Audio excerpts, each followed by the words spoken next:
clicked an ad for Peking duck, and within hours, scammers had emptied nearly all of his life savings. This is how a simple food order turned into a $70,000 malware theft. Welcome back to Smart Online Consumers. Today's episode breaks down a real Singapore case from 2023 so you can recognize the red flags and protect yourself and your loved ones. No jargon, just clear steps you can take after you hear the story.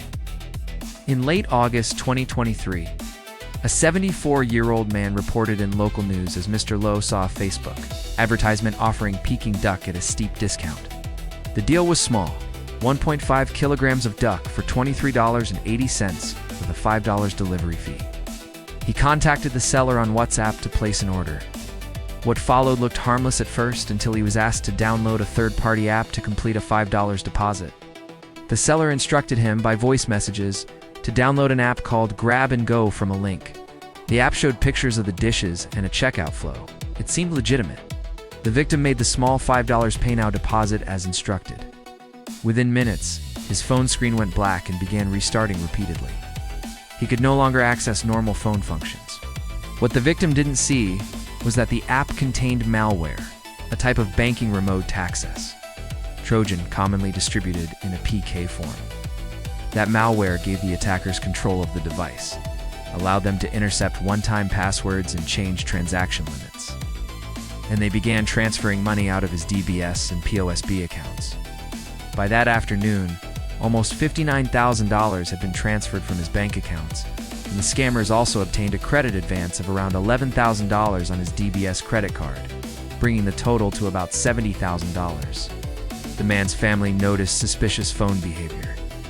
His wife overheard his conversation and alerted their children, who contacted DBS to try to block the accounts. The victim filed a police report the next day. Investigations were opened, but by then much of the money had already moved out.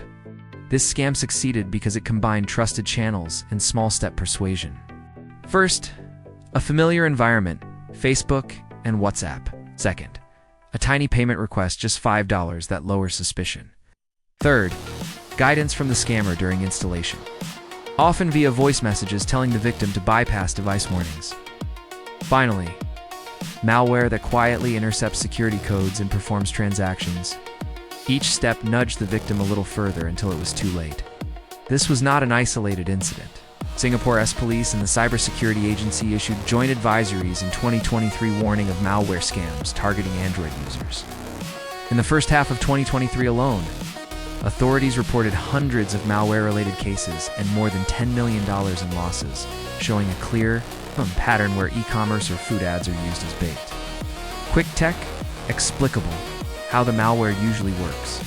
When the victim installs an APK from outside an official store, the app can request dangerous permissions, accessibility access, screen overlay, or device admin. With those, a malware can read messages, capture screen content, grant itself more rights, or even simulate user input. That enables attackers to see OTPs, approve transactions, or raise transaction limits all remotely. Here are practical steps to protect yourself and relatives.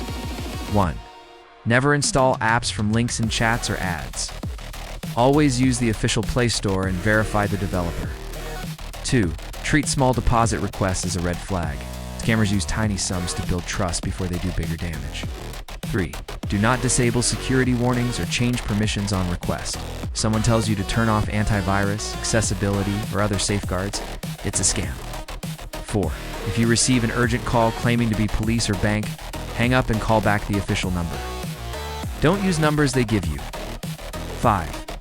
Enable bank safety features. Use transaction locks, withdrawal holds, or separate locked accounts and split large savings where possible. 6.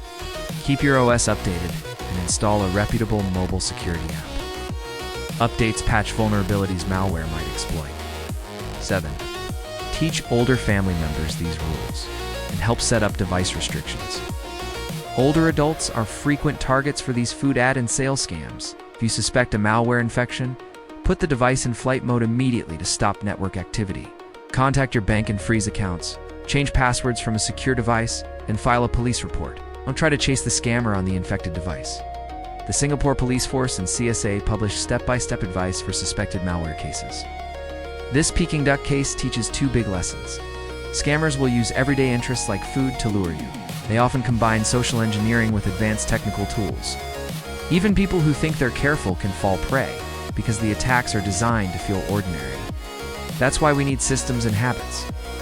Banks adding safety features, platforms policing fake ads, and people adopting safe behaviors. If you found this useful, one thing now, share this video with one older relative or friend, and help them uninstall apps they don't recognize.